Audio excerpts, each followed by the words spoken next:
Rain fell like a whisper over the empty street as Daniel wiped the fog from the diner's window. His reflection stared back, tired eyes, sleeves rolled up from the night shift, a quiet ache etched into his face. Across from him, his 8-year-old son, Noah, built sugar packet towers with careful focus. It was their Saturday ritual: pancakes, rain, silence. Daniel wasn't supposed to be here tonight, not for a date. But his co-worker had signed him up for one, saying he needed to live again. Outside, a woman in a pale blue coat hesitated under an umbrella, her eyes scanning through the glass. Something about her stillness, the loneliness in her smile, made Daniel's chest tighten before she even stepped inside. Daniel Carter worked nights cleaning office floors no one noticed. By day, he packed lunches, tied shoes, and walked Noah to school past the same cracked sidewalks he'd once dreamed of escaping. Life had narrowed to survival and small joys: the way Noah laughed, the smell of pancakes, the quiet after bedtime. He used to be a carpenter. Before the accident that took his wife and his will to build anything more, love had become a foreign word. When the bell above the diner door jingled, he looked up. The woman from outside stepped in, shaking rain from her umbrella. Her hair was damp, her smile nervous. She scanned the room, and when her eyes met his, something warm flickered, uncertain, gentle, real. "You must be Daniel," she said softly. "I'm Lily." Her voice trembled, but her gaze didn't. Halfway through coffee, a car screeched outside. An elderly man crossing the street froze under the oncoming lights. Without thinking, Daniel bolted from the booth. The splash of his boots in puddles, the slam of the car brakes, then silence. He pulled the man to safety, rain pouring over them. "You okay, sir?" he panted. The man nodded, shaken but alive. When Daniel turned, Lily was there, umbrella forgotten, eyes wide with fear and something deeper, admiration. She knelt beside the old man, checking his pulse with steady hands. "He's all right," she whispered. Daniel caught her gaze again.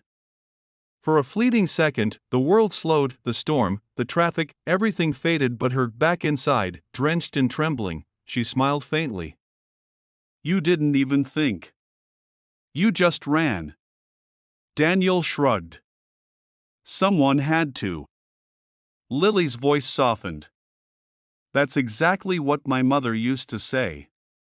They met again, by accident, or maybe fate.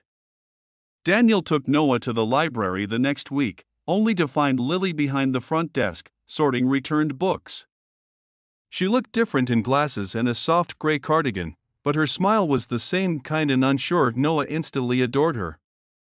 She showed him the dinosaur section, listened as he explained the difference between a T-Rex and a Spinosaurus, and laughed like she hadn't in years. Daniel found himself lingering, helping her restack shelves that didn't really need it. They shared coffee breaks, stories of loss and healing told through silence more than words. When she spoke about her late mother, the former mayor loved by everyone, her eyes misted. Daniel wanted to reach out but didn't. Instead, he said quietly, "You remind me of her. The way you care." She smiled. "That's the best thing anyone's ever said to me." 2 weeks later, Daniel saw Lily on TV. She stood beside Mayor Harold Sinclair, the man shaking hands with senators and smiling for cameras. The caption read, "Mayor's daughter returns to city for outreach program." He felt the world tilt. The Lily who drank burnt coffee with him, who laughed with Noah over library glue sticks, was the mayor's daughter. When he saw her next, she looked smaller somehow, guilt shadowing her eyes.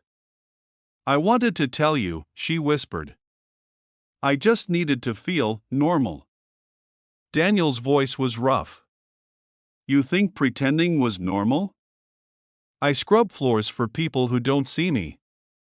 "You were one of them." Her eyes filled. "I wasn't pretending with you, Daniel." He turned away, pain slicing through his chest. "Maybe not, but you belong in that world."